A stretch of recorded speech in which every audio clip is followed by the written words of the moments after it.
আর মাঝে মাঝে এই দোয়াটা জারি রাখবেন। সূরা ফুরকানের ৭৪ নম্বর আয়াত, রব্বানা হাব লানা মিন আজওয়াজিনা ওয়া যুররিয়াতিনা কুররাতা আ'য়ুনি ওয়াজআলনা লিল মুত্তাকিনা ইমামা।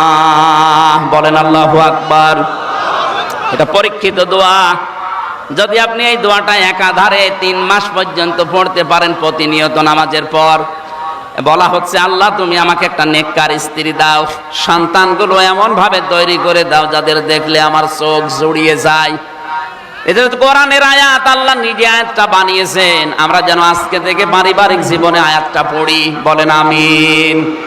এজন্য হক মেয়েদের যে 4টা বললাম, যদি মেয়েরা এই 4টা হক পরিবারে আদায় করে, জান্নাতের 8টা দরজা আল্লাহ মেয়েদের জন্য খোলা রাখবেন। বলেন সুবহানাল্লাহ।